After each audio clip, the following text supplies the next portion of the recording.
Hello, everyone, and welcome to the Children's Commission 2024 Summit. This year's series is titled Stories of Our Lives Strategic Sharing Summit, and we are happy and thankful that you took some time this evening to be with us. Before I get into what we're going to talk about today, I have a few folks to thank. First, we want to say thank you to Casey Family Programs, our funding partner, for making this happen. I also want to thank the Commission's youth representatives who helped plan this year's themes and content, and the many community partners that helped us connect with speakers, panelists, and do a lot of outreach work for our attendees and community.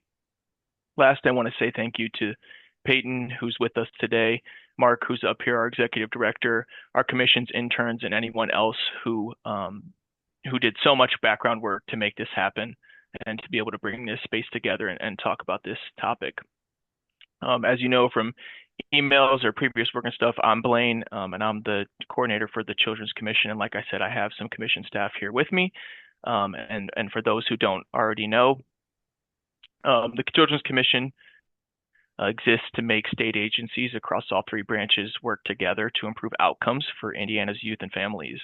The Children's Commission is committed to systemic collaboration and obviously constant efforts to uplift and engage youth and family voices.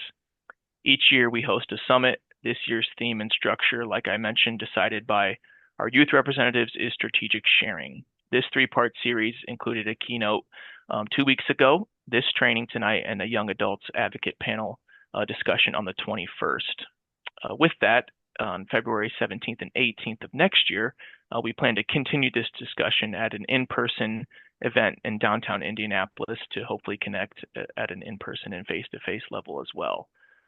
Before I pass it off to the rest of our team for introductions, a few housekeeping things and tech stuff. So as you probably can see, we are recording this meeting so that folks who couldn't make it will still get a chance to watch. And if you have something you missed and want to go back and see, or someone you think that might benefit from this, please reach out and we'll be able to connect and be able to distribute this to them in case they weren't able to make it. Please use the chat. Please use the question and answer, anything like that we can all see and monitor, and I will interrupt as needed. So please be active in there and ask any questions, make any comments that you want, and I will watch those. And with that, I will pass it to my co-facilitators and our special guests. Thanks, everybody. Awesome. Thanks so much, Blaine, and thank you, Mark, and the Commission for all the work you guys have done around this and just continuing to bring youth voice to the front lines. My name is Joshua Oswald. I'm a little sick this evening, so I just want to call that out as we get to the presentation. Hoosier from Indiana, and I've been doing this work for a little bit over 10 years as a consultant. And I'll also share I have lived experience in the child welfare system. So that's who I am. I'll transition it over to my co-facilitator, Remy. Thank you, Josh. So hi, all. My name is Remy Morris. I have 12-ish years navigating the child welfare system. I'm originally from Chicago, Illinois. I love telling people this, but I am one of 11 kids. I fall second in that bunch. It is one of my favorite facts about myself. And we navigate the child welfare system together, which really pushed me into this work. I've worked in this field for about 7 years, doing consulting work, and recently started a business about 6 months ago where I continue to do this work. We also have some special guests with us, so I'm going to pass it to Jada to introduce herself. Hello, my name is Jada Cuttress, and I am a person with lived experience as well. And I have been doing this work for about probably 7 to 8 years as well. And I'm excited for you all to be here tonight. And if you have any questions, feel free to reach out. And I'm going to pass it over to Alex. Thank you so much. Thanks for everybody for being on tonight. My name is Alex Olson. I'm also an advocate with lived experience. I've been doing advocacy for roughly 6-7 years. And although I'm not involved intimately in the child welfare space in my day job, I stay involved in advocacy in things such as this and serve on a a national nonprofit that supports those that are aging out or have been through the system.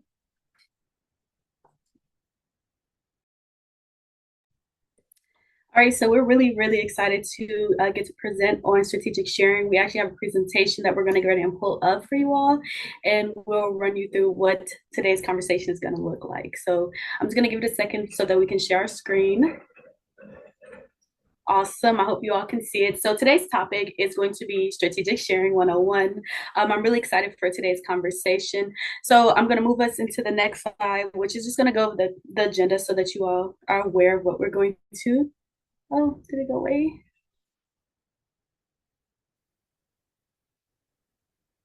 Okay, so we're going to move to the next slide. All right, awesome. So this is brief agenda. So we just did our welcome. We introduced ourselves. We are going to do a presentation on strategic sharing. We're going to cover building confidence in public speaking. We're going to also talk about understanding imposter syndrome, which I'm excited for that conversation. And then we're going to leave some space at the end so that we can do a Q&A so that you all can ask questions. We can give you all answers and have some really cool back and forth and conversation. So that is what today looks like. I'm going to move us into the next slide.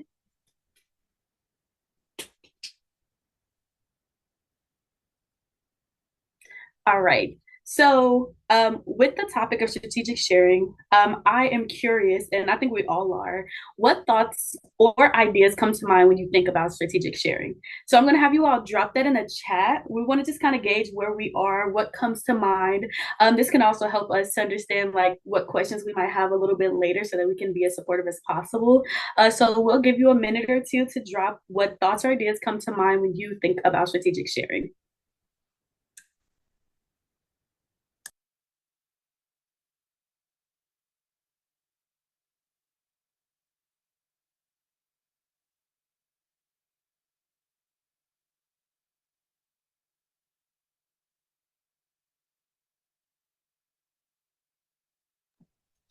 All right, we got our first one. This is exciting. So, sharing a story. Awesome. Storytelling with a purpose. Love that. Empowering voices. Absolutely. I think considering my audience is one thing, besides just the usual of what details to include. There's so many things coming into the chat. What part of your personal story to tell and how to tell it, sharing in a way that gets your message across. These are all great things to come to mind with strategic sharing. This is perfect. So that's great to see where we are. So I have another question that to follow up this one, and it's on the next slide.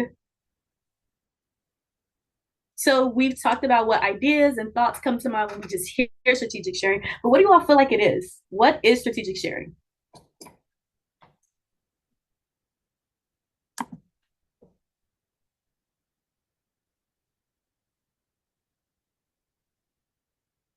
Being intentional about how you share lived experience. That's good. That's good. And I want to make sure I just leave another moment so that anyone else who wants to drop something can. And if not, that's okay too.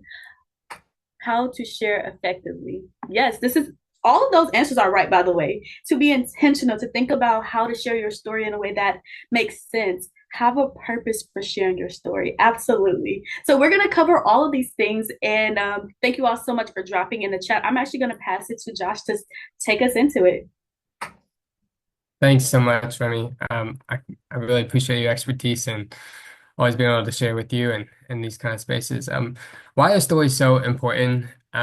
Briefly, right, when we are sharing our story, it really does offer an opportunity for lawmakers or decision makers to really just gain the insights to become closer to the problem. They can educate themselves and a lot of times, if there's a challenge in there, if there's a solution to be able to maybe remove that challenge when the young person has that experience, our lawmakers will really make reasonable efforts to try to make that happen.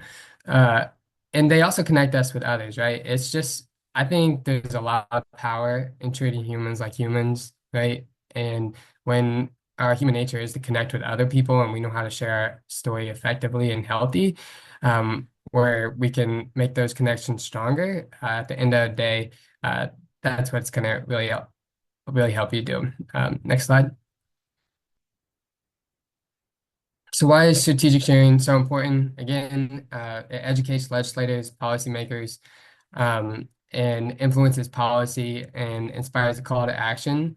I think people with lived experience, we all can recognize throughout the work, and despite whether you're in foster care, the juvenile justice world, homelessness, et cetera, systematic knowledge can go a far ways when speaking with our lawmakers and really just trying to make a difference to strengthen that experience in that system, or opportunity, or club or group that you're kind of involved in.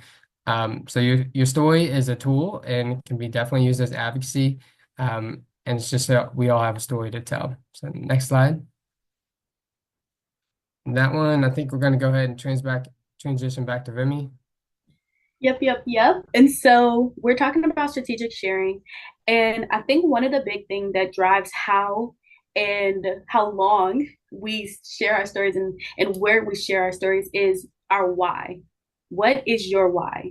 And I challenge you all to just think about that. Why do we want to share our story? I think everybody's why is really, really different. And I'd love to share what mine looks like. And so for me, the reason that I share my story and that I am in advocate spaces and that I am utilizing strategic sharing isn't even because of my own personal lived expertise, but instead, as I said, I love being an older sister.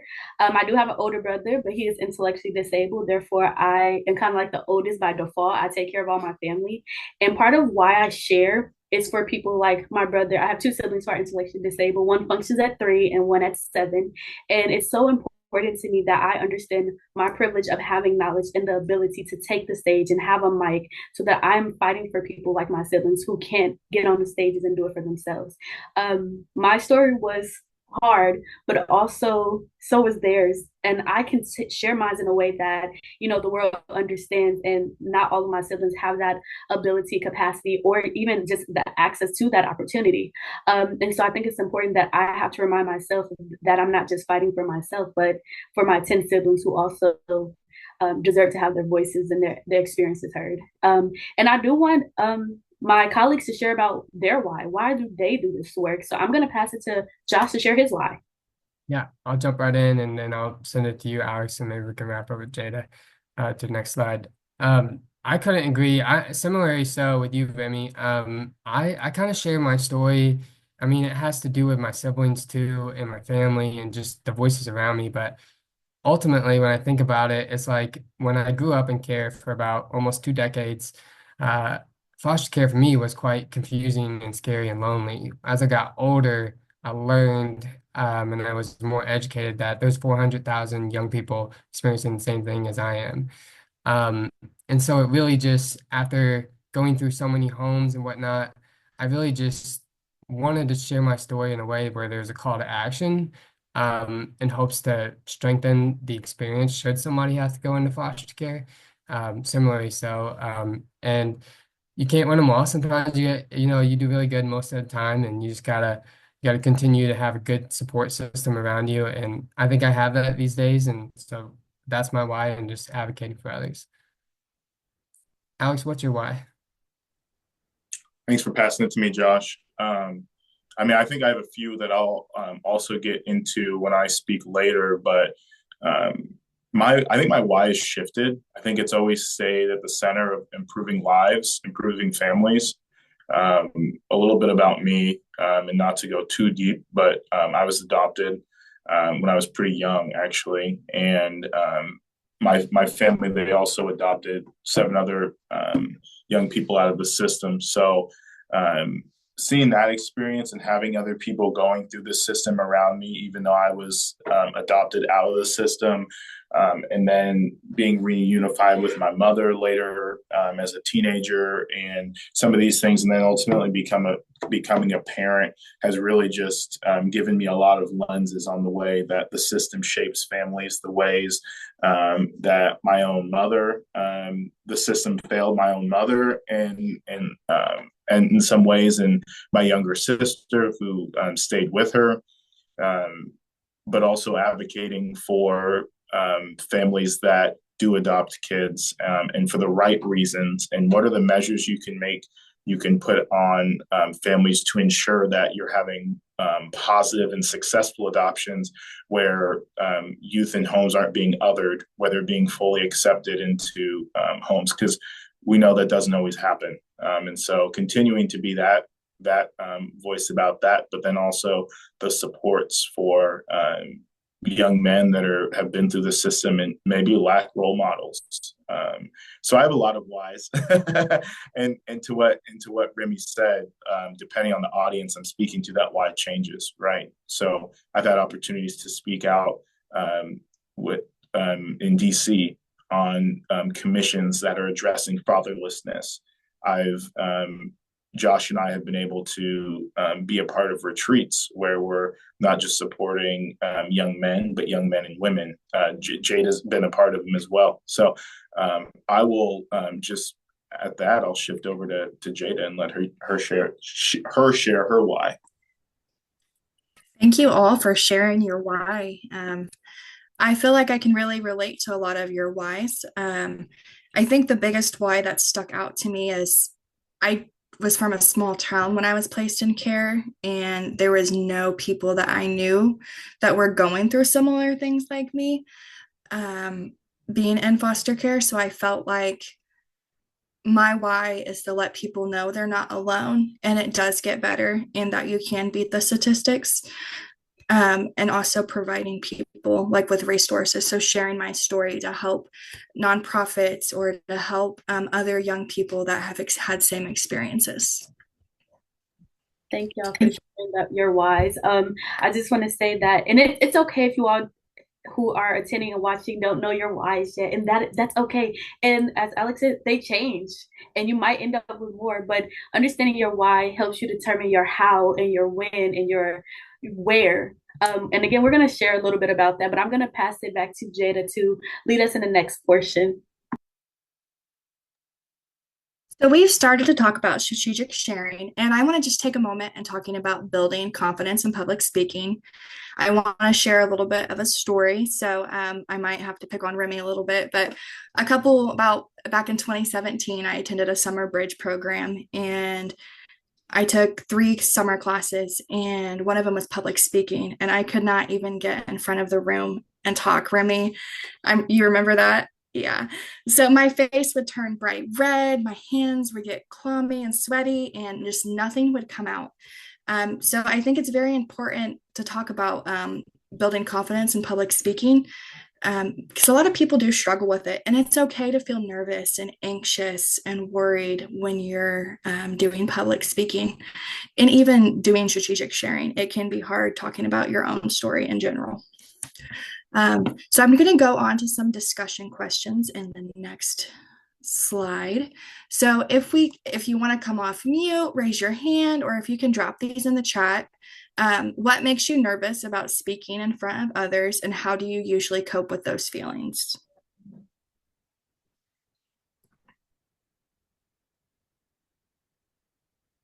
And I can share first to answer the questions for me personally. What makes me nervous about speaking in front of others is I don't know how they're going to take the information that I'm sharing, and how do I usually cope with those feelings. I usually try to not think about what other people are thinking when I'm speaking. They're here to listen to me for a reason. And really knowing, like, when I get nervous, like my whole chest gets red and my face gets red and my hands get sweaty. So just like for me, coping with that is knowing those are things I can't control, and that's just something that my body does. Okay, so it looks like Remy says other people's perception. Nervous, thinking you might look silly. I think those are all great ones. Learning to be more intentional with word choice. I think that's awesome. That's something that I should work on myself as well. Your body shaking, yeah. That's definitely hard.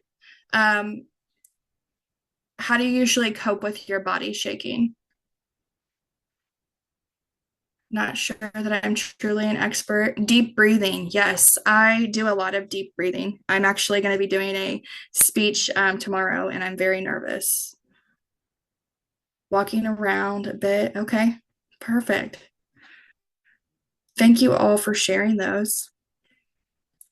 And preparing a lot. Yes, that's definitely something that I cannot stress enough. Preparing is so helpful. So now we're talking about preparation. How can preparation and practice help you feel more confident when you speak publicly? Which some of you have already hit on those points, talking about preparing a lot so you don't stumble over words. Does anybody have anything else?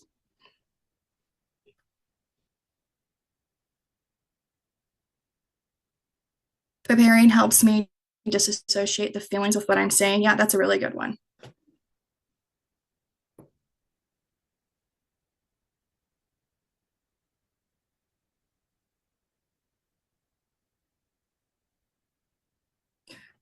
Preparing makes me feel more confident. Yes, I can relate to that as well. Looks like somebody else in the chat said that as well.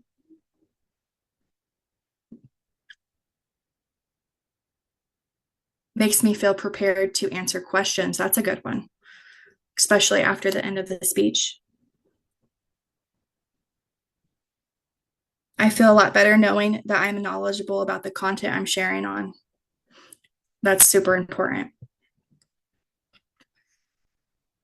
So the next question is, how can positive self-talk and a growth mindset help you become a better public speaker?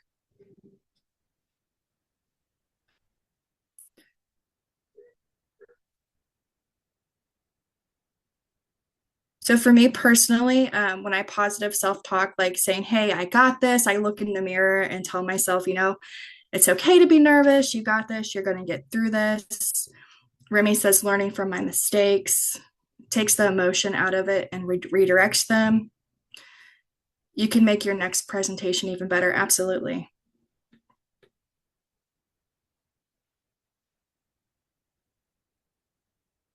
Just going to give a few more seconds in case anyone else would like to share. After a speech, when I feel really negative, positive self-talk helps me stay optimistic. That's so true. Always looking for room and improvement. Yes. Audiences will find less stiff and more approachable. Yeah, absolutely. Thank you all for participating in my group discussions. Now I'm going to give you some tips for fear and anxiety when practicing material or even public speaking. So some tips are, like a lot of you mentioned, knowing your material. The more familiar you are with the topic, the less you'll worry about forgetting or fumbling. So gaining that confidence on the content that you have done. Organize your content, so breaking your speech into sections, starting with the engaging introduction, followed by a body of your message, and a finish with a strong conclusion. Knowing the structure gives you confidence. So having that structure, you can practice in the mirror. You can, take times to practice those sections one by one, so you can have them down, and take pauses between those sections when you're public speaking. And lastly, practice, practice, practice. I know it sounds cliche and silly, but recording yourself, I found that very helpful to know my facial expressions. Sometimes I know people say I can have RBF.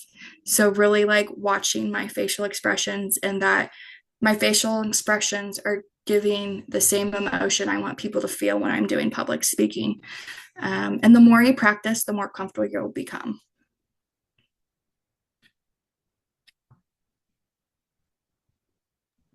And I'm going to pass it back over to Remy. Thanks, Jada. And that was so helpful.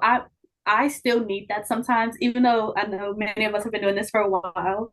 Having those reminders of making sure that we're practicing and making sure that we are thinking about that positive self-talk is such a great reminder. I'm going to move us into this part, which is like a storytelling timeline, or really a cycle.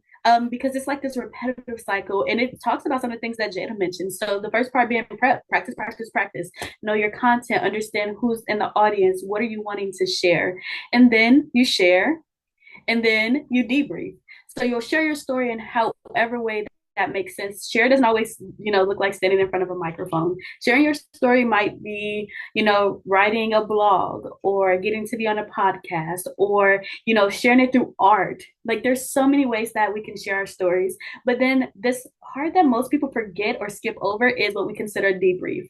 Debrief is when you sit down and you think about how this just went. Did you stutter, or did you not like how this went? Did this bother you? Did you find that you're uncomfortable with the topic?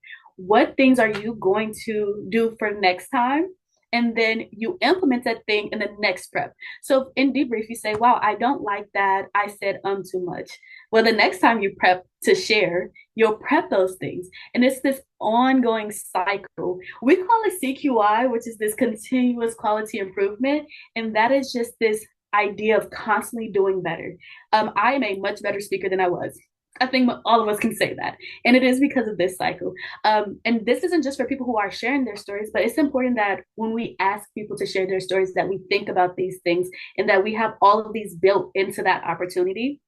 So organizations or people who ask you to share your story should have time set aside for you to prep, to know what you want to share, or how you share it, or what information do you need to know as you prepare. Then obviously the opportunity to share, but also they should be building in, again, that debrief, that feedback. We do like rose and thorns a lot. So like, what's the rose and what's the thorn? And also we have buds, which are like opportunities. And again, it's just taking all of the notes and all of those feedbacks and prepping again and doing it all over again. And it's a beautiful cycle that many of us have been in for a very long time. So I'll move us into the next slide, which is how to strategically share. So we're going to move to the next one. And these are the big three things. One, find topics that you are comfortable with. This is so I shared that I always feel more confident when I feel knowledgeable about the topic that I'm sharing about. There's some things, y'all. Well, first of all, I'm a yapper. I am certified. My mom said I said my first word before I was 1 year old, and I have not been quiet since, and I believe her. So what? I'm a yapper. But many of us like have topics that if you were given a mic right now that you could just talk about, because that is an area that you understand, that you're knowledgeable of, and that you're passionate about. So you want to find those topics first. You also want to decide on the way you want to share your story. Again, I shared that sharing your story does not have to look like standing at a microphone. That's intimidating and it's scary. And it does not have to be, you never have to take that step if you don't want to. But also, yappers are necessary. Thanks.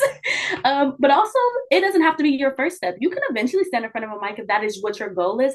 But please understand, it does not always have to look like that. Like I said, you can blog about it, write a book, create art. That is part of sharing your story, is this cool thing called expression. And you get to express yourself however you see fit. It's your story, share it how you want to.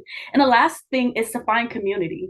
This is a process, it is a journey, and it is one that many of us, like I said, have been on for a while. And the thing that has changed the way many of us share our story is finding people who, one, understand, two, want to help us to be better and can give us feedback, and who can support us. And also part of that is just healing together. So if I had a bad speaking engagement, or if I shared my story and I didn't feel okay, I could call, everyone on here is really my friends. I can call them later and say, hey, y'all, I'm a little stressed. And I know that my community will be there for me. So making sure that you have a people who also are there as you share your story is so important. And then we'll move into the next slide, which I'm going to pass to Alex. Thank you. So this next section, we're really going to just unpack imposter syndrome. And so we can go to the next one and get into it. How many, I guess, maybe just show of hands, or if you use your reactions, I'm going to really ask you to use your reactions. Feel free to just blow up the chat while I'm going through this. You can just, put an RT in there for retweet if you're enjoying what I'm saying, or clap hand emojis or whatever. Or question marks, whatever it is. But thank you, Josh. So first of all, I think understanding imposter syndrome and what it really is. Imposter syndrome is defined as feeling like a fraud among equally skilled colleagues and the denial of one's accomplishments. I really, to what Remy was saying, this is a topic that is really important to me. And I felt it in so many different times in my life. And so this is a topic I love to, I think I haven't even actually ever talked about it. So I'm really excited to talk about it today as well, because it's something I've felt, it's something maybe I've talked about in small groups, but never talked about in a broader group. So prevalence wise, I don't know if you guys all knew this, but nearly 70% of people experience imposter syndrome at some point in their life. Particularly, it's prevalent in women and minority groups. So I'm not sure, I don't have the total in the chat up right now, but pick 10 people 10 closest people to you, 7 of those people are going to have experienced that. What I have found is that although a lot of people experience imposter syndrome, it's so much of a battle that you have with yourself that I take this and I say, okay, that's good to know. And so there are ways to get around it, because so many people have dealt with it. So let's take some of those strategies that other people use every day to try and solve it for the individual person. Common reasons for imposter syndrome. We already shared that a lot of times it's most commonly seen in women and minorities. But I think there's a lot of factors that can also lead into it, such as growing up in a highly competitive environment. And that doesn't necessarily mean good environment. That could mean you're just in fight or flight due to trauma. Those things can kind of cause you to have more anxiety when it comes to things later on, societal pressures, such as not having mentors. That's one of the things I talked about. Cultural expectations. Those are things that I think those are things in my advocacy journey that I've really found are highly, highly important. Although I was adopted, my bio father and my adoptive father both passed away. So not growing up with a male role model all the time, and then becoming a father, and some of the anxieties and pressures that come from that situation, I think some of those things can definitely cause imposter syndrome. And that's one instance of that. Comparison, constantly comparing oneself to others, especially on social media. The great thing about social media is you can show your best self. The bad thing about social media is that's all a lot of times you see. And it's uncommon when people, post a real post about what's going on. I think it's always funny to when parent bloggers, there's a few people on here that have kids. It's funny when you see those parent bloggers on Instagram and they'll be like, showing how they're so organized and they have their ish together for, their post. But then what it actually looks like behind is, a bunch of empty diapers that haven't been thrown away and a messy kitchen and all these things. And it can be really easy to feel like when you're in that situation in your own, place in your own house, that it's just an anomaly and you're on an island. So I think that's kind of the feeling that you can have just throughout having imposter syndrome, is feeling like you're isolated on an island. And another factor is just abandonment issues. I think those can definitely lead to not feeling like you're enough, or that you deserve good things, which can lead to not feeling like you are the right person for something. Now I just want to go over some feelings, please. I'm just going to go down the list, take a second, go through some different feelings. And if in the chat, if you've ever felt that in your own imposter syndrome, just feel free to, just make a little comment, or just a me, or just a thumbs up, or even an arrow. Anxiety, self-doubt, perfectionism, fear of failure. I think that's a big one, especially. I think that even leads back into just public speaking and that fear of messing up. Shame, And I think shame's one of those that you can also unpack when you're talking about strategic sharing, feeling shameful about maybe your past or things, and shameful of how you're telling your story. I think those are all things that can happen when it comes to shame, guilt, believing others are more deserving. I've definitely felt guilt in multiple ways: isolation, feeling alone, and experience and struggle. Is there any other? Oh, you're good, Blaine. Perfect. You can keep going.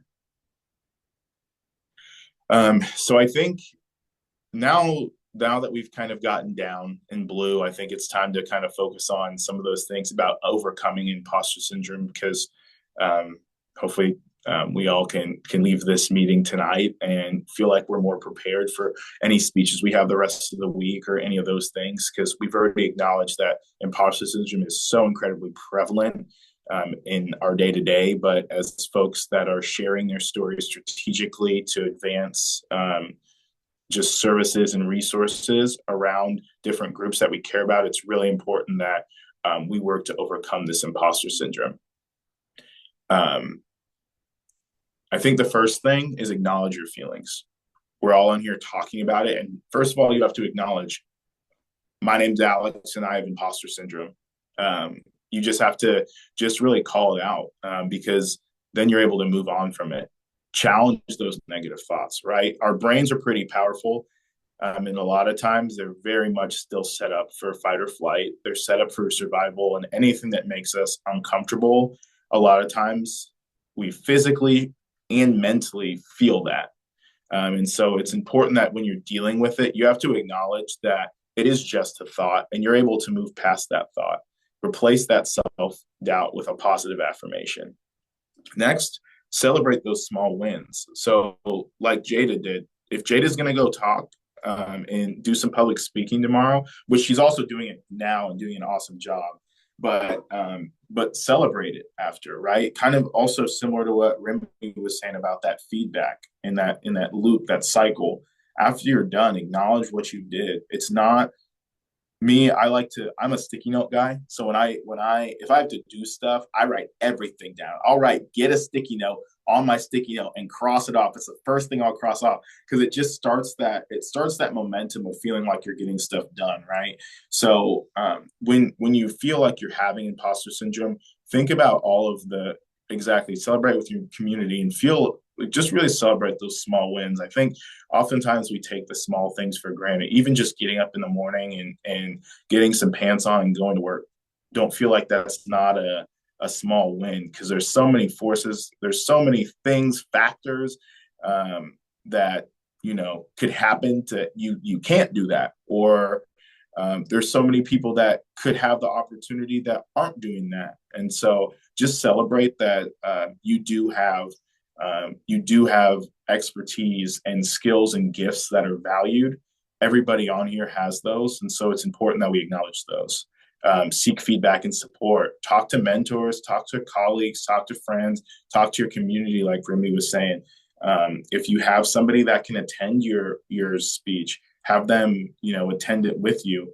Just really dive and be vulnerable and talk to somebody that you trust, so that you can really overcome some of the imposter syndrome feelings that you're having. And then remember that learning is continuous. That's having a growth mindset. Before we go to the next one, Alex, there's a chat that says acknowledgement is hard because even if I can admit it to myself, I can't share it with the people close to me because I'm scared of the stigma.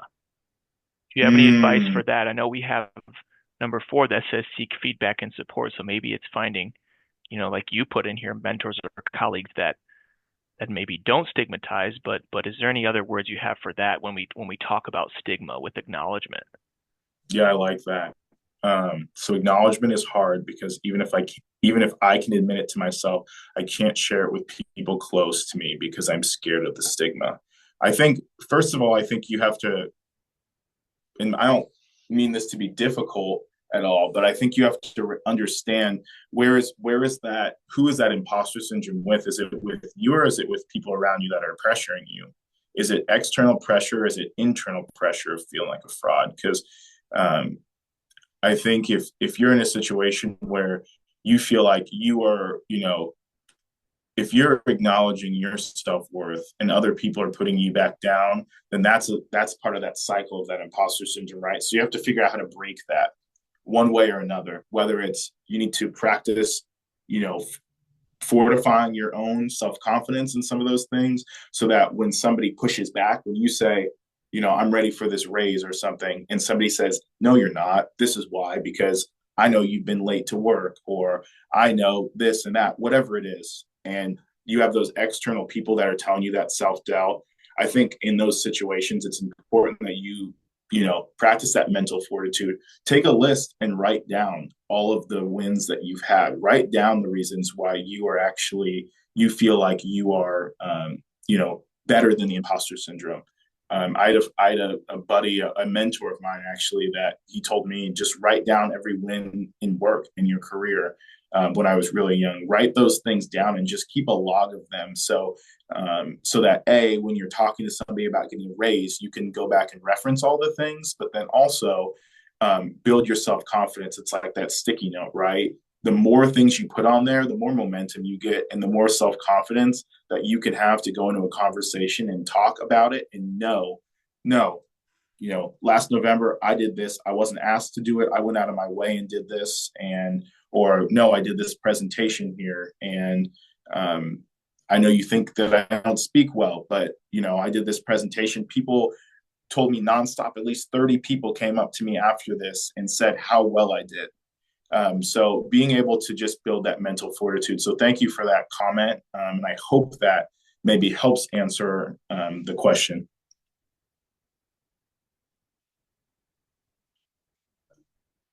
Looks like Mark got something. I'm just going to go through this one real quick if somebody wants to check that last comment. I just wanted to talk about my personal experience with imposter syndrome. I think there's three main places where I've experienced that, and I'm sure there's some other people on here. I don't want to speak for everybody, but I hopefully there's some other people on here that have felt some imposter syndrome in these same areas, both in my advocacy journey, when it comes to my job and career, and even parenthood. I'll start with advocacy. So I mentioned I was adopted when I was younger. And for those that haven't been through the system or haven't been involved in advocacy, maybe you're just maybe you work in the child welfare system, but you weren't in it personally. I think there can be a stigma that you need to have, you need to have been in the system a long time and to be able to have a valid story, right? Because those are the stories that really make people turn and say, we have to do something about that. But I think just the fact that anybody has been in the child welfare system shows that there is, some injustice that was done in some way, shape, or form. And so that's kind of one of those ways of maybe just validating myself. But when I was really early on, Josh and I did an advocacy fellowship internship that was awesome. And I just throughout that's also where I learned about strategic sharing, but I also felt a lot of imposter syndrome through that process, just due to the amount of everything that people were doing. I run into people all day, all the time in advocacy that are in the child welfare space, that have been through the system and are working in it. And I don't do that. So that's another place where, that inner self-doubt could say, well, I'm not doing enough. I'm not doing enough to change the system. I should be doing more. And so feeling that guilt about, not being the right person in the advocacy space, because I wasn't in as a teenager, I wasn't in for a long time, but then also acknowledging that I was very intimately, attached and aware of the system through that whole experience. And then even after my adoption into adulthood, my adopted mom, my mom, she continued to foster. So I was always around young people that were in the system, even though I had been adopted out of it. And so using that voice, being able to kind of see things from different perspectives is still very much valid. valid viewpoint. And then I think also acknowledging that I myself have my own story. Everybody else has their own story, but there's parts of my story that can still, be supportive to somebody else that's in that same situation. Somebody who was adopted young is maybe having some identity issues or not feeling like they're supported in their adoptive family, or maybe they are and they want to talk to their biological family. So all those things are so valid. And there's like Josh said, 400,000 people. There's bound to be somebody else that can hear my story and it can help them along the way. As far as my job, just people having more experience, I think when you're really early on in your career, you see all these shiny titles and big titles around you, and you think that that's what matters, and you want to get there as quickly as possible, and you think that those people have more expertise than you, or are more important than you, or have done something right or better than you. I think that actually, for me, even though it's an ongoing thing, for me, that really, I got that in my face right when I graduated from college. I was doing sales for a tech startup, and I was calling all these CEOs and CFOs and COOs and all these people who own companies. And a lot of times they weren't the nicest people on the phone. Granted, I was, giving them a sales call, but I think that was kind of level setting for me, understanding that just because you have a certain title doesn't make you a better person. It doesn't make you a more successful person. You can have a lot of love and a supportive friend group, a community, without having a big hefty title. And then also parenthood. We were pretty young when my fiance at the time, now wife, had our first, but just trying to figure it out and just not taking no for an answer. Trying to also just lean on first of all, I had mentors who had been in my life at different times. Speaking confidence into my son is something I learned.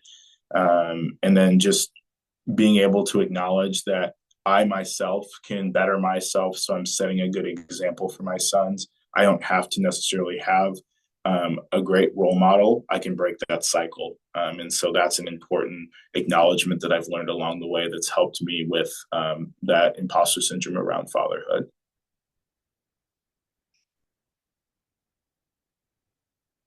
All right, so now we're going to do a really quick exercise. And I promise not to take too long with this. But we're just going to do some box breathing or some deep breaths. It's just some really deep in and out breaths. If anybody in here is familiar with yoga, there's this phrase, ujjayi breaths or dragon breaths, and they're really used to get anxiety and tension out of the body.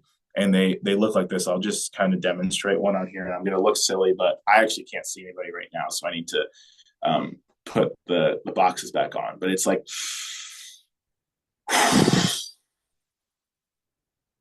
and you're really breathing deeply in through the nose. Try and breathe all the way down your stomach. And then when you breathe out with force, and you'll feel just different places in your body relax. So I'm going to let everybody start to take some deep breaths. We're going to take maybe 2 or 3 of those in, and then I'm going to actually start to repeat some statements. Feel free to repeat them to yourself while you're doing those breaths, but I'm going to do them out loud, and just some affirmations while everybody is kind of thinking about this topic. These are, I'm hoping, some affirmations that can help you think differently and, fix that, not fix, but improve that mental fortitude when it comes to imposter syndrome. So we're just going to start now with centering ourselves. All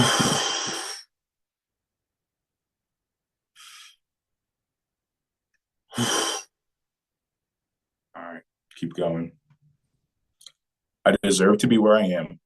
My skills, efforts, and experiences have brought me here. I am capable and competent in everything I do. I'm learning and growing every day, and that is enough. My achievements are valid. My achievements are valid. Your achievements are valid. and you should be proud of how far you've come. I let go of self-doubt and embrace confidence in myself. Embrace the confidence in yourself. I bring unique value to my work and to those around me. You don't just bring it into your work, you bring it to those around you. And if you have confidence, then that can spill out and people will feel that. I'm going to go through this one more time. Just continue to take some deep breaths. I deserve to be where I am. My skills, efforts, and experiences have brought me here. I am capable and competent in everything I do. I am learning and growing every day, and that is enough.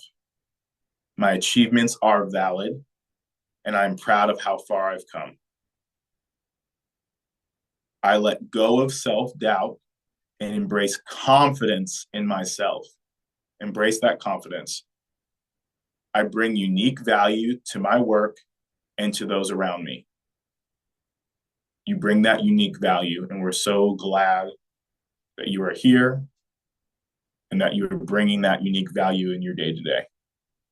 And the last thing I want you to do is just picture a time that you didn't feel confident and speak confidence to yourself that you were able to get through that experience. So just take this last part, just take some deep breaths and think about a time when you did have that imposter syndrome feeling, and just acknowledge that you have gotten past that, and that whatever mentally was going on in that moment, you were able to actually fight through it. And just take that confidence into the next time that you have those feelings. Thank you.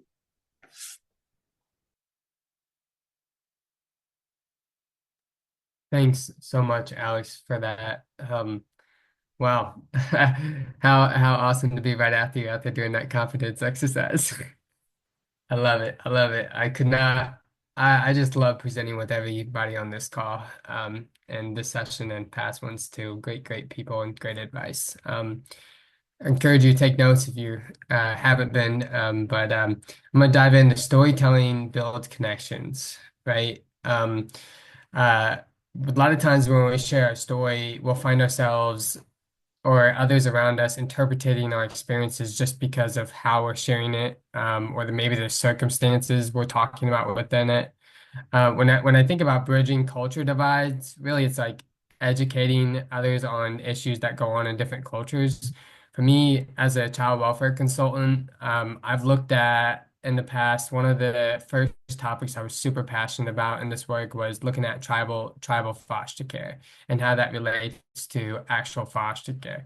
And you learn that their values, their system in general, I mean, everything's just different, right? And you got to respect that. And so it bridges cultural divides, and it allows you, once you can kind of give that education, it gives you an opportunity to then honor that culture and try to pass it forward, and share that voice when you're out teaching and sharing. And of course, allows us to learn from the past and not repeat the past, unless it was good, of course. So yeah, with that, Blaine, can we go ahead and head into the 4 C's of resilience? Thank you. Okay, I'll briefly talk about the 4 C's of resilience. First, we're going to dive into coping, knowing and using strategies that help me manage difficult thoughts or emotions. For example, sometimes before I would begin a panel, or I think when Alex and I was in Capitol Hill in 2019, I was so nervous. We were about to present to Capitol Hill representatives or congressmen and women and senators. So I would just put on a ring, and it was like this little toy ring. It was a fidget one, and I would move that in real time to help me cope. Luckily, I'm married today, so I don't need a toy one. Definitely be moving that around. And then competency, right? Recognizing my strengths and using them regularly. When I'm preparing for a speech or an event that I'm getting ready for and I'm about to go in front of other people, I really want to make sure I'm focusing on the areas that I'm the expert in, and the areas that I can relate to, so that I can know my talking points are really strong when I deliver my message.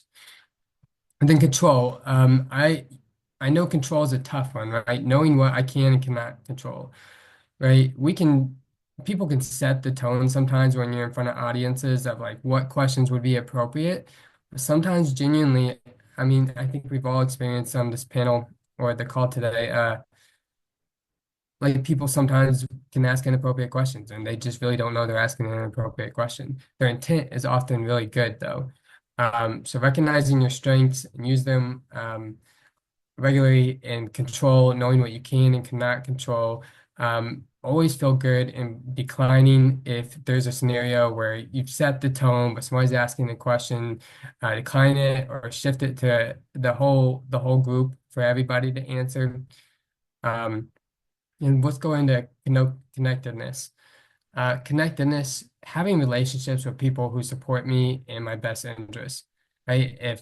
Even if I'm shutting down a question or redirecting it that I didn't really like when it came to the control part, after that panel or that speech or that kind of project I'm working on, I'm probably gonna call one of my closest friends around me, the 4 or 5 people in my circle that, really try to support my best interest and are gonna encourage me. And not really let those things kind of get to me. As a speaker in a space where I've kind of been through this system. Next slide, Blaine, would you mind taking us into storytelling builds connections? It's a small clip, actually one of my favorites, and I'd love to share this with you all today.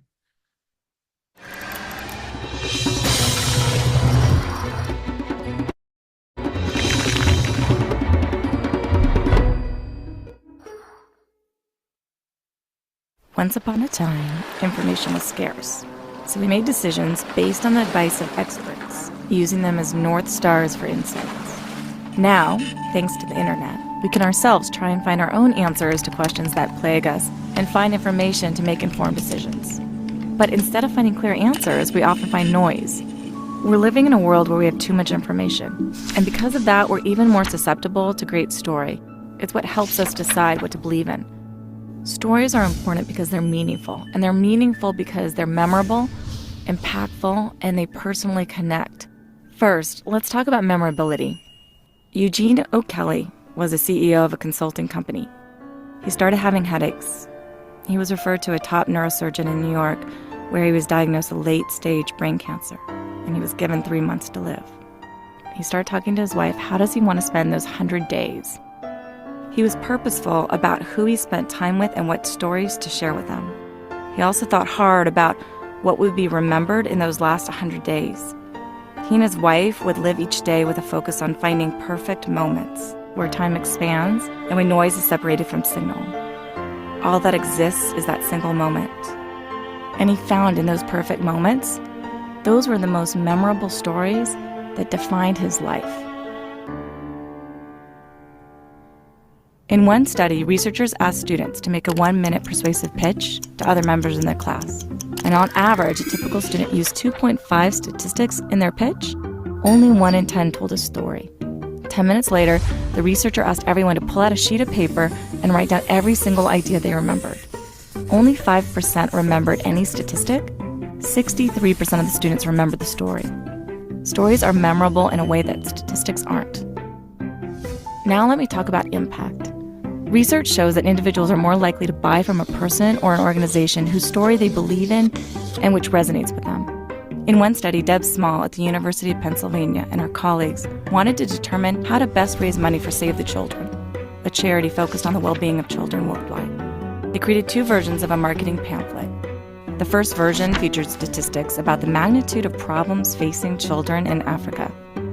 The second version also featured those statistics, but in addition provided information about Rokia, a 7-year-old girl from Mali, who faced the threat of severe hunger. The subjects were given $5 as compensation for the study, and before leaving, the researchers asked if they wanted to donate any money to the cause.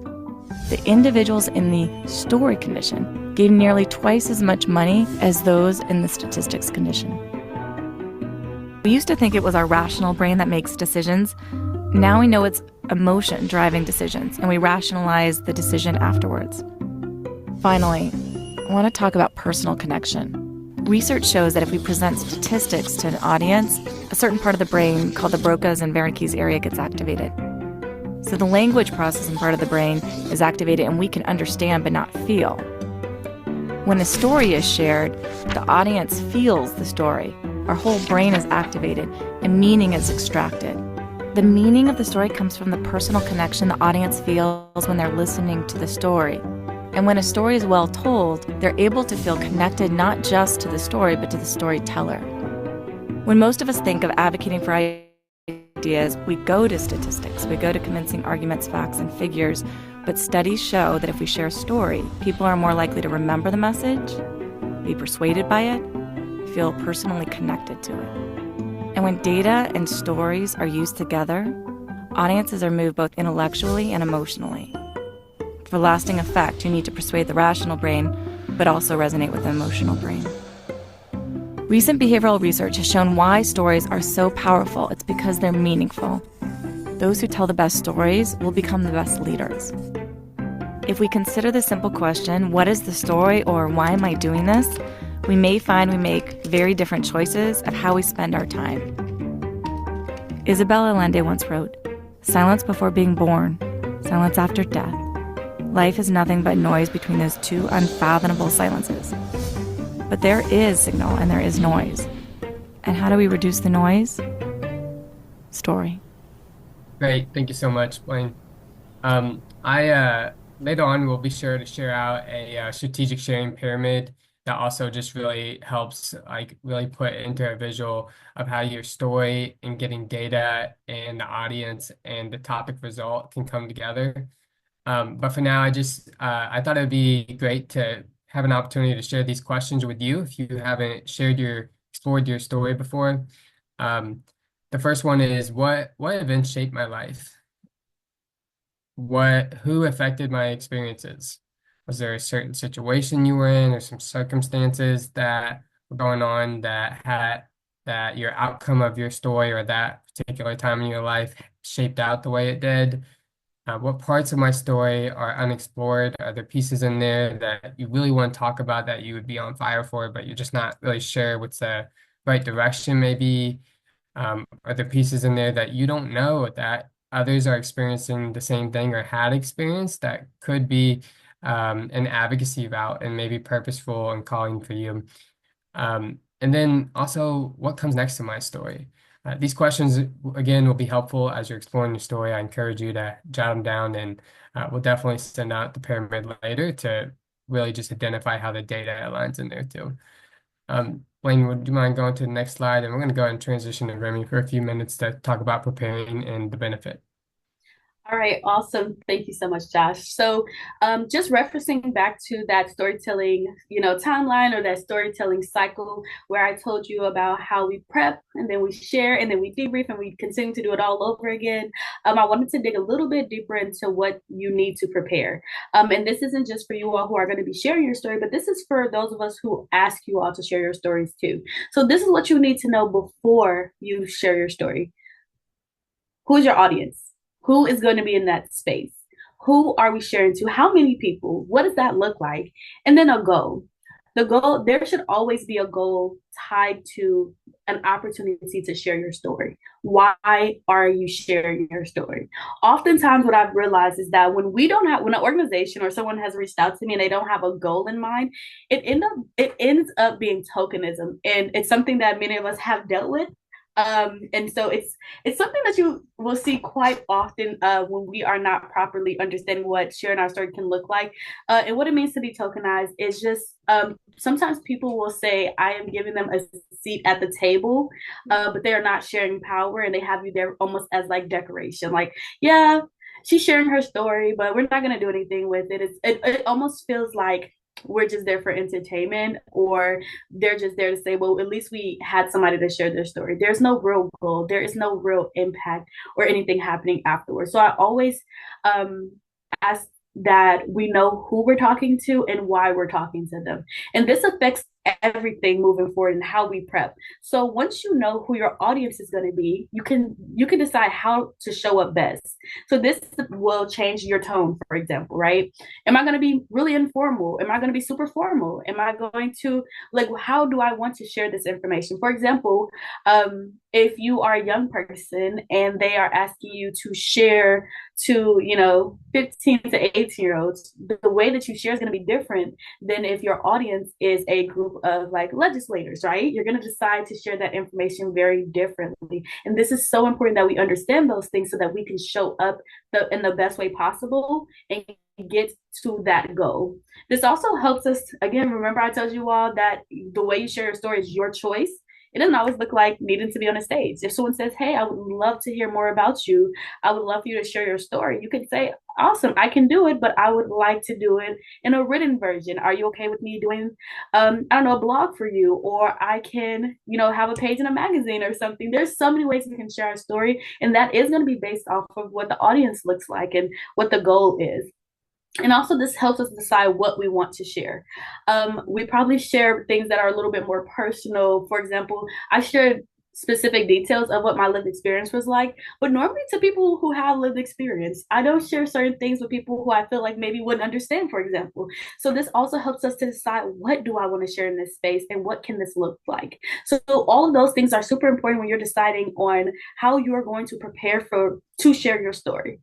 The next part on the next slide is also about preparing, but this is thinking about the benefit.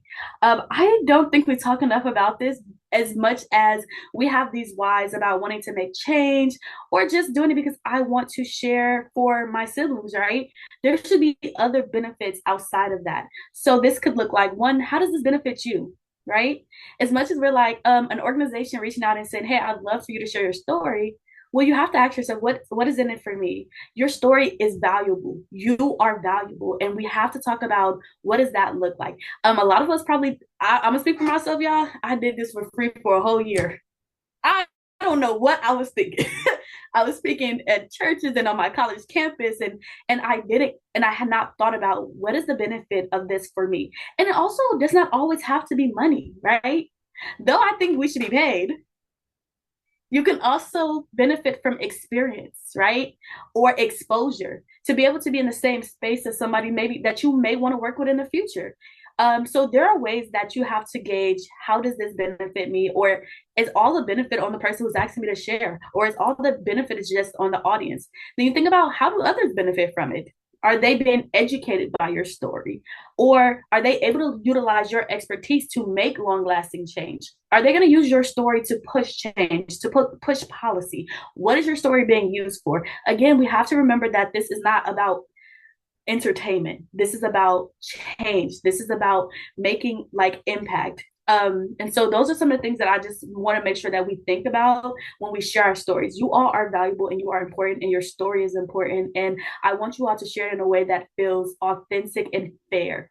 Many of us probably look back on spaces that we shared our story in and thought, I wish I hadn't done that.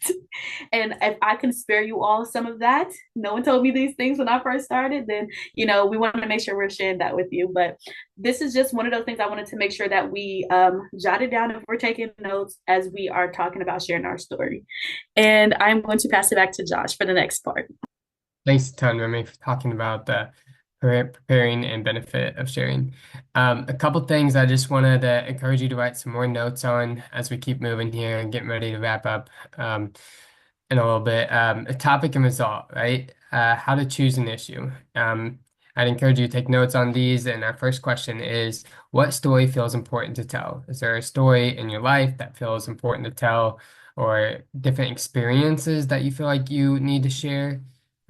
What problem do you want to solve?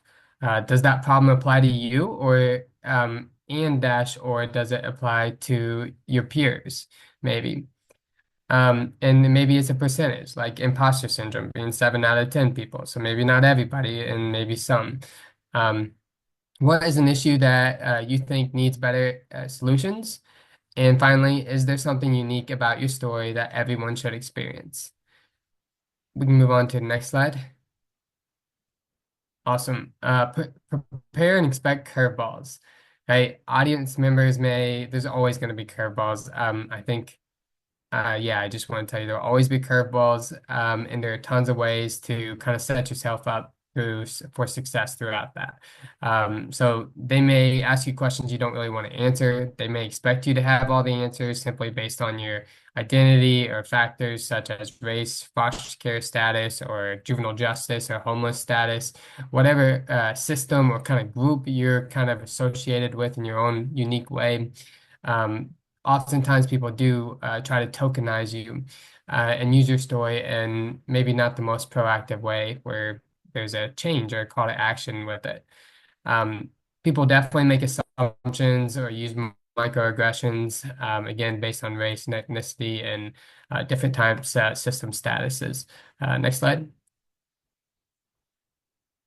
Awesome. Thank you. Tips for managing the audience.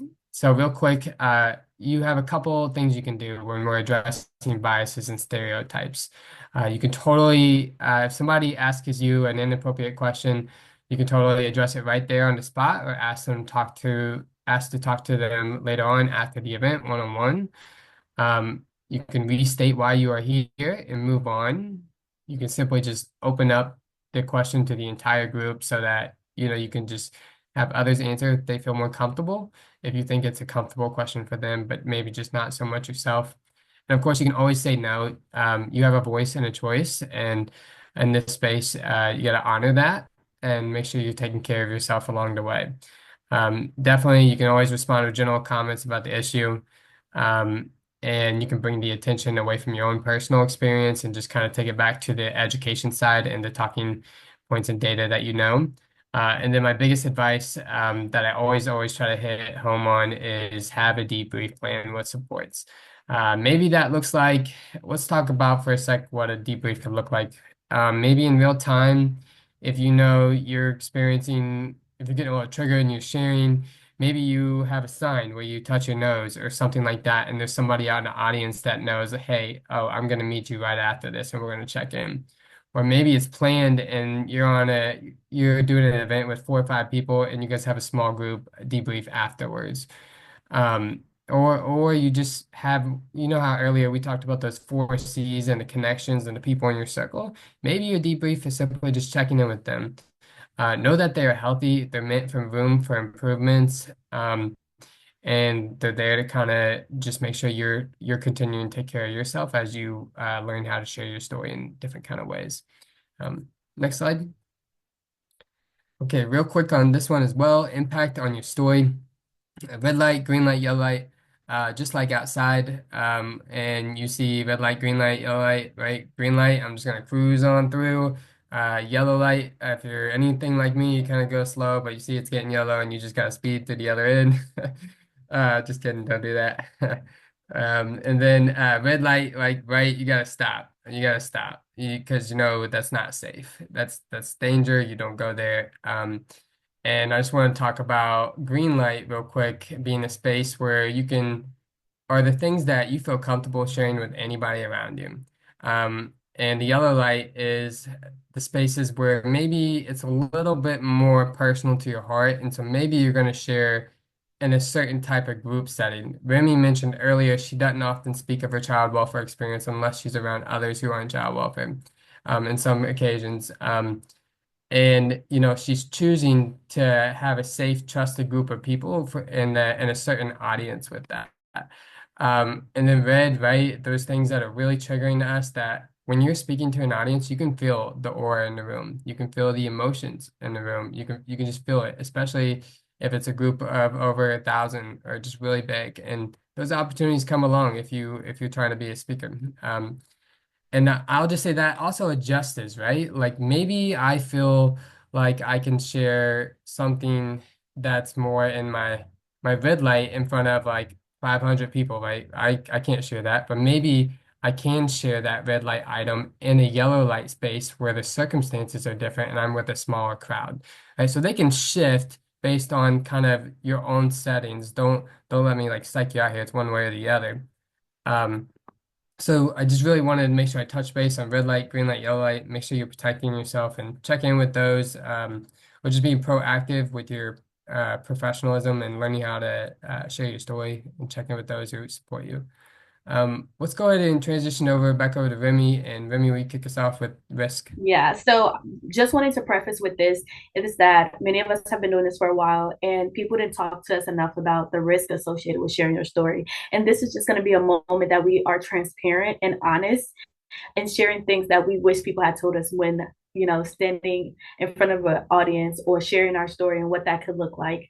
So I'm going to move us into the next slide. So in the beginning stages, these are the three things that I see the most. There are other risks associated with sharing your story, but again, these are super common, especially when you are first starting to share. So the first one is triggering your old trauma. The second is strained relationships. And the third is actually developing new trauma. So we're going to go to the next slide and we're going to talk about these things one by one.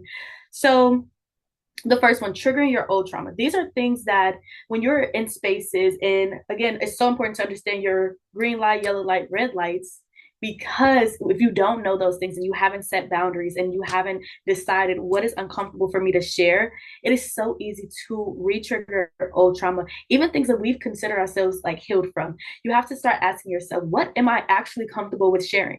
Sometimes organizations or people will reach out to you to share your story just because they know you have lived experience in that situation. It doesn't mean you have to. It doesn't. If you are not okay with sharing, that's okay, because nobody is going to be with you in your room crying at night but you. So it's important that you protect yourself in that same way. You have to ask yourself, have I healed enough to even talk about this, right? I might have healed enough to not cry about it every day, or I might have healed enough to have worked on that relationship with that individual, but have I healed enough to share this, to have it public, to have it published and put out and spread, whether that is you did an interview, for example. You'd be surprised how far sharing your story can go sometimes and how many people can have access to what you've shared. It's also important to ask yourself, does this location and audience feel safe to share this with? Am I comfortable sharing about this specific thing that happened to me in front of these specific people? And as the audience and location changes, the answers might change. The next slide, we're going to talk about strained relationships. So this is actually something I dealt with a lot in the beginning because people didn't tell me how to strategically share my story. And when you have a story like mine where it overlaps with 10 siblings, people didn't tell me that there are things that I am not allowed to share because it's not simply my story and it's unfair to the people who experienced it with me. I shared things that people were able to put like two and two together about my sister who may never have been ready to share those things. And it was unfair to them. And I had a strained relationship with some of my siblings because I hadn't understood how unfair this is. So how are we sharing our story? Are we sharing it in a way that is fair to all of the people involved in it? Are we hurting people? Are we hurting our family? Are we hurting the people who also should have ownership of some of that story, right? It's important that we remember that our voice can be a tool or a weapon depending on how healed we are from a situation. When I started, I wanted to feel like I was getting back at the people who hurt me, and I shared things that were not fair to my siblings because of that. Your voice is a tool and it is valuable, but when we have to think about the intention behind it, because unfortunately the stage or in front of a mic is not the place to hash out our grievances. It's not. And the next thing is create a new trauma. Nobody told me about this one. I thought I already had enough. Then I started sharing my story and I got new ones. Hello, like y'all don't think that's enough? And this happens a lot when organizations or individuals are not trained to work with people with lived expertise in different topics, right? When we don't understand who we're inviting and how to, one, prepare them and to protect them in these spaces, because unfortunately, many of us were not protected when we shared our story. Q&As can be battleground, okay? I'm like, y'all can ask me that? I don't even, wait, what? And I didn't have the adults who were supposed to be there to protect me to stand up and say, hey, that's an inappropriate question. And even sometimes my peers even help create new trauma because we are healing together, right? And we are not perfect people. And many of us have done this for a long time together. And we become siblings in this. So we didn't have our moments, right? And so when our peers and when we're trying to figure this out together, when we're all learning how to share our stories, when we're all healing from this, and also y'all, it's just hard growing up. I'm like, I'm 16 and on the stage with a bunch of other 16-year-olds. This is already hard. I already got a headache. I didn't get that much sleep. I got school, practice, work. It's a lot to balance and maintain. And so it's so important that we are one, protecting ourselves, but organizations also have a duty to protect the individuals that they are asking to share their story. So again, those are the three things that I see the most common and want to make sure that we pay attention to, because there is risk associated to sharing your story. And if sharing this helps you all, then that's the goal, right? No one told me this when I first started. And then I'm going to move us to the next slide, which is just a reiteration of what Josh shared. And that just is that red light, yellow light, green light. Red lights, these are areas that you consider no, right? But something I want to let you all know is that they don't always have to be no. Some of us have healed, and there are things that were absolute no's for me that I talk about now. They're yellow lights to me now. They're things that I'm like, I've had enough distance from, I've healed enough from it, I feel more competent in, I feel more confident in, that I can share now. And please understand, y'all, that one of the most beautiful things about this human experience is that we are in a constant state of change. Allow yourself to make those changes and to experience that change and be welcoming of change. Also know that yellow lights, sometimes that looks like, I'm okay with sharing it with permission. My siblings, I have everything that I share that has something to do with them. Trust me, they have had to approve, because there is a mutual love and respect there, because I know they do the same for me as they shared our story as well. And also, sometimes there's things that I only share if I absolutely have to. Like if I know if there's going to be some policy change or an organization is going to make a big change, I share it in that space. But some things I'm just like, I'll keep that to myself. But green, this is where I really want us to focus. Green is what I would consider your area of expertise. This is where you feel comfortable, confident, and competent. These are areas that, again, if I gave you a mic right now, you can go on a rant and talk about. This is where you are going to be the strongest, because we can't do everything. We all have areas of expertise. I have topics of expertise that I focus on myself, and so do my colleagues. So this is really where you want to lean in where possible.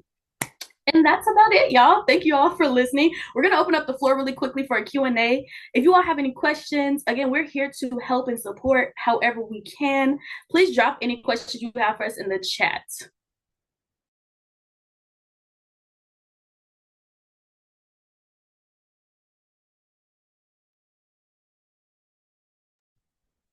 First big question comes from our youth reps who helped put this together.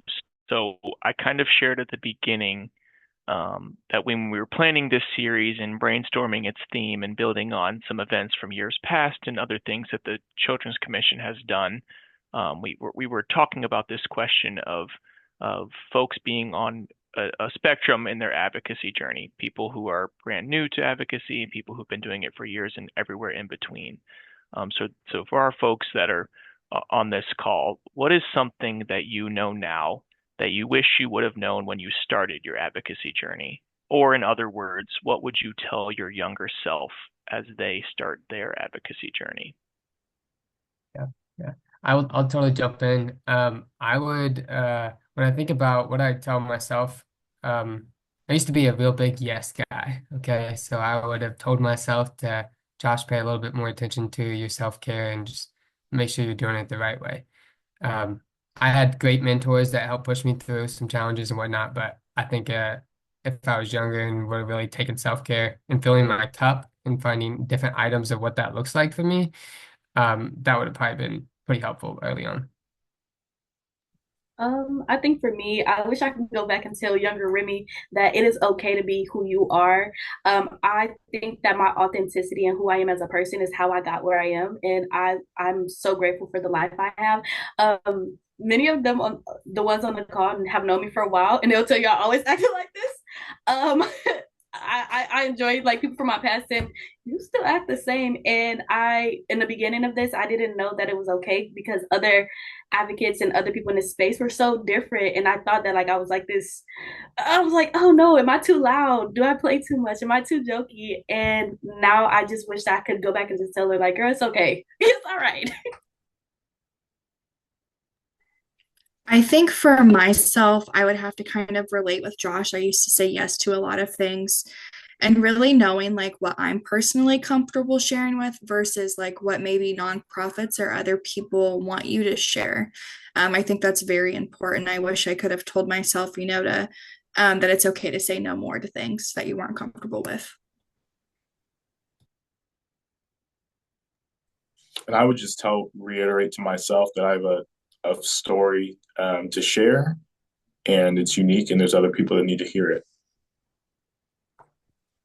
That's great stuff. Thanks for sharing. And I know that to all those points you talked about in the presentation, you talked about the importance of self-care. We talked about the, common theme of unique value, but also that story probably has overlap with others. So the importance of sharing it on behalf of others and for others.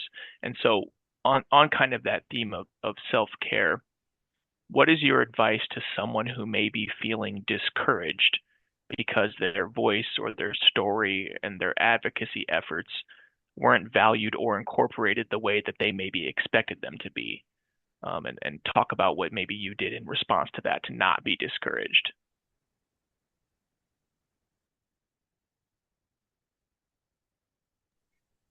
I think for me personally, it's okay to take a step back from advocacy work and regroup and figure out, okay, it didn't work the way I wanted it to. Who are some people that I can contact, or what agencies or nonprofits that you could reach out to start that advocacy again? I personally took a break for about 2-ish years when I started working at the Department of Child Services. So it's nice to get back into that advocacy role, but definitely taking a break helped me.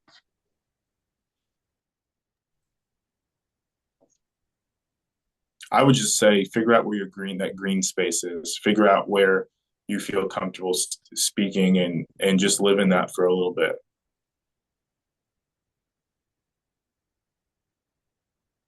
And really think I would encourage folks to, right, whenever we experience something that we feel a little discouraged about, especially when public speaking, I'd really just encourage you to just feel good and checking in with those connections around you, whoever's in your circle. Those people are probably right there, honestly, gonna be the best ones to fill your cup. Whether the family or not, the people you speak to, like the top 5, 10 people. I know I can call anyone on this call right now. And I can talk to them if I go crazy in a speech or feel bad about it or some type of way where it's going to not set me up for success for my next one. Those people you're communicating with, they'll set you up for success because they love you and they care about you and want your best interest and be willing to kind of walk with you along that journey. It's okay to ask them to walk with you along the journey too. Like, definitely feel good in doing that. Absolutely. I think for me, I think I've absolutely been in that space feeling discouraged after I shared my story, and what I thought would happen with my story didn't. What I will say is that I knew that I wanted to continue telling my story, and I learned to. I'm be honest, y'all. I am very competitive. I have 10 siblings. I get competitive, so I perfected my craft. I got better. Now I have a national award. I've written a book. I've gotten to travel to DC. I built up my resume and my skill set so that people would take me more seriously. When I said this is how I want my voice and my story to be used, I mean that. And so now I have become, and so have all the advocates on this call have really perfected their crafts. We do a lot of prep. We have implemented that CQI, become better speakers, become more like understanding and well-rounded. I don't even like policy. I joined the National Policy Council so that I feel like I would have more knowledge. And I built up my skill set so that when the next time I say I want to share my story, I could share it in a way that truly resonates and makes impact, because now I'm building also my connections. I'm building my skill set. So that's what I would say is just keep going. If this is truly what you want to do, if it's not, it's okay to take that break. Like they said, like Jada said, y'all have to take my break too. But if this is what you truly want to do, continue pushing, continue becoming better at what you're doing, and build community. Because I help everybody. y'all can call me for real. No, I appreciate that, and that's great advice. And real quickly, last question, and this is for maybe some of the professionals that are on our call this evening, and those who were able to watch our keynote a couple weeks ago. The idea of intersectional professional. So as an intersectional professional, you are constantly working and advocating for others with similar stories, but also sometimes working within or on a different side of the system that you were a constituent of previously in your life. So with that in mind, how do you balance that? And what advice do you have for those that are on this call that operate within that space? It could be a self-care thing. It can be just general advice. What's your word of advice for folks who fall into that category and how they operate? I think for myself, I really needed to know what triggered me, especially working in the field of child welfare and being a person of lived experience. Because sometimes you may run into things that you don't personally agree with, and that's hard. So, communicating with your supervisor or someone that you can trust within the agency and letting them know, hey, like, I'm struggling with this. This is why, because of my lived experience, and really honing in on that self care. Taking a self care day if that's what you need. Um, Taking a moment for yourself, and that's okay. And giving yourself time to reflect on what's bothering you.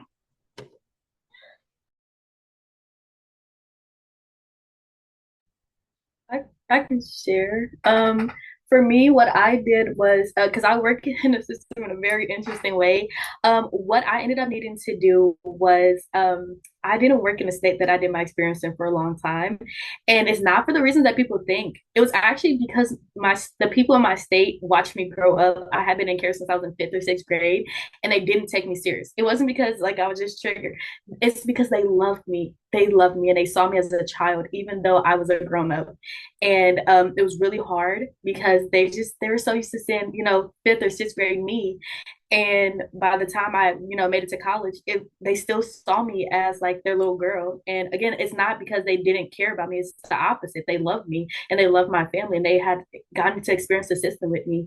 But I put distance between it. And like I said, I went off and I, started doing national work and I worked in other states who hadn't known me since I was a child. And I am actually recently in the last 2 years returning back to my state. And they do take me seriously now because I put that distance there and I set those boundaries. But it is a very interesting issue to have. I'll say that.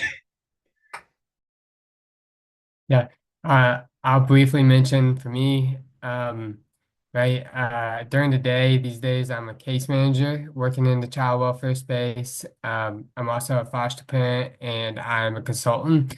And a lot of times, what I'll do is when I get home, me and my wife have a set kind of thing where we're going to go on a walk and kind of talk about our days. And if there's any system kind of talk, we kind of have a designated space and time for all that.